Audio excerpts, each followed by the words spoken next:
bet you haven't heard, Aaron Rodgers doesn't do that whole preseason thing. He thinks these games are not real football. He said, if I do play, great. If it's not, if I don't, great.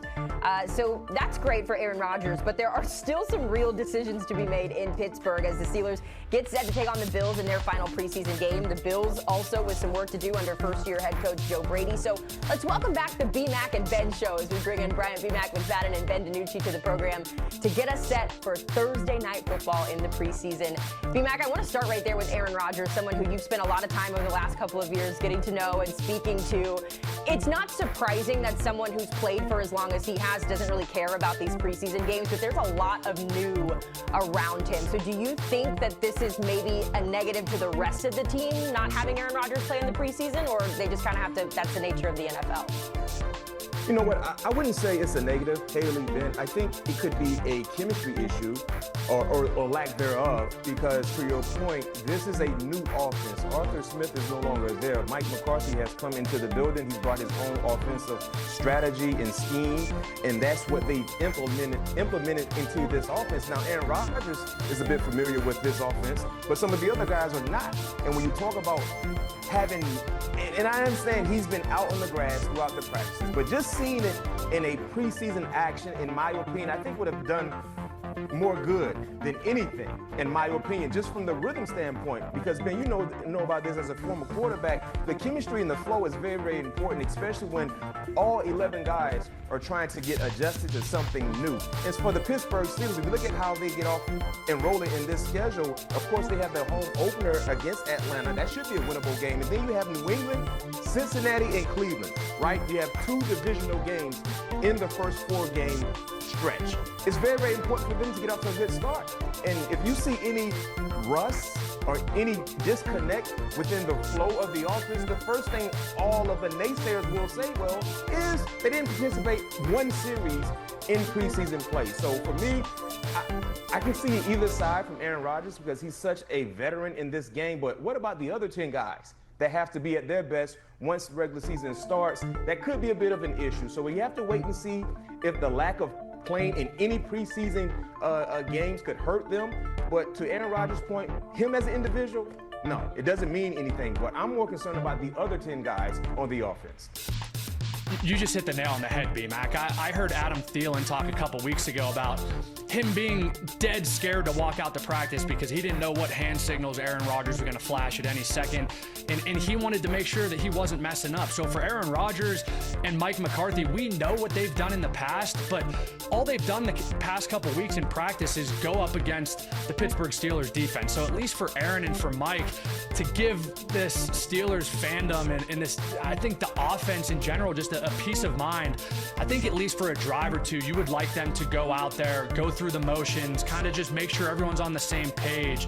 We're getting off on the same cadence. We're getting a couple first downs and leading to a couple drives with points on the board. So I understand both sides of it.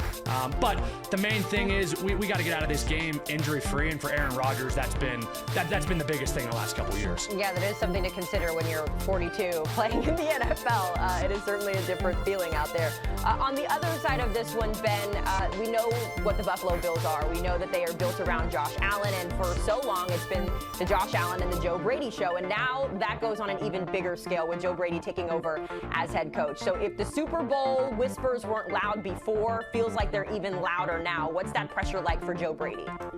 Guys, I can't remember a time in recent memory in the NFL where we've had a head coach come into his first year on the job and the expectations almost be Super Bowl or bust. And that's really what it's starting to feel like up in Buffalo right now. Let's see, we're taking a look here at the coaches in their first year with the team. We saw Mike Vrabel, Liam Cohen, Ben Johnson make these big first-year jumps last year. And this Buffalo Bills team, they weren't 14-3. They weren't 4-13 last year. They weren't 5-12. This Buffalo Bills team was 12-5 and really a stop away in that AFC divisional game against the Broncos from playing the New England Patriots in that AFC championship and having a chance to get to the Super Bowl. So for Joe Brady, this offense and this entire team, I think the expectations are sky high, and certainly it feels like Super Bowl or bust in Orchard Park right now. I'd like to introduce you to Brian Schottenheimer, or anybody who takes over the Dallas Cowboys as leading into that pressure of getting back to the Super Bowl. But you and I both know, Ben, we don't have time to get into that. We will talk about our players to watch here, and I'll come to you first. You've got your eye on a former teammate, I shouldn't say a former friend, but a friend and a former teammate in Damar Hamlin.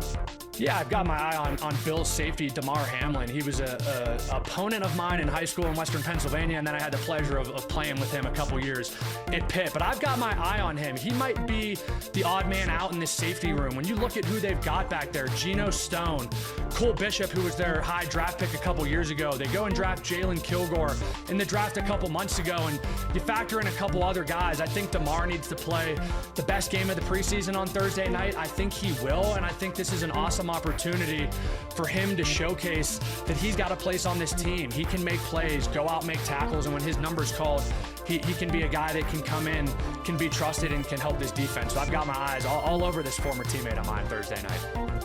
Well, for me, with the Pittsburgh Steelers, I have my eyes on Will Howard, right? And you talk about Damar trying to find a way to earn a spot on the roster. The same can be said for Will Howard, and here's why. It's hard for me to believe the Pittsburgh Steelers will keep 4 quarterbacks on the roster. It's hard for me to believe that. It's also hard for me to believe they would be willing to cut ties with Mason Rudolph, and knowing they have a 42-year-old quarterback as a starter in Aaron Rodgers with 2 young quarterbacks that lack experience. So for me, I think Mason Rudolph, because of his experience and also too having starting opportunities in the National Football League, it's safe to say he should be safe. So that puts more pressure on who? Will Howard. Also too, the guy he's competing against, Drew Allar, was drafted by Mike McCarthy and his staff, and he was a 3rd-round pick. So for Will Howard, if you look at what he did in week 2 of the preseason, he got the start, he did not protect the football, threw 2 costly interceptions. Drew Allar didn't really wow you with his numbers, but guess what he did in week 2 of the preseason? He protected Wilson like it was a newborn baby. That's very, very important, especially for young quarterbacks when you're trying to earn the right to be on the roster. So Will Howard, for me, he's going to get another opportunity to get the keys to the car. Let's see what he does with it, because week 2, I feel like he lost some leverage compared to what he gained in week 1 of the preseason. B-Mac, did you and Ben just switch positions and I didn't know about it? Because I thought Ben was the quarterback and you're over here focused on the player behind center here. And that's kind of versatility. You are very versatile.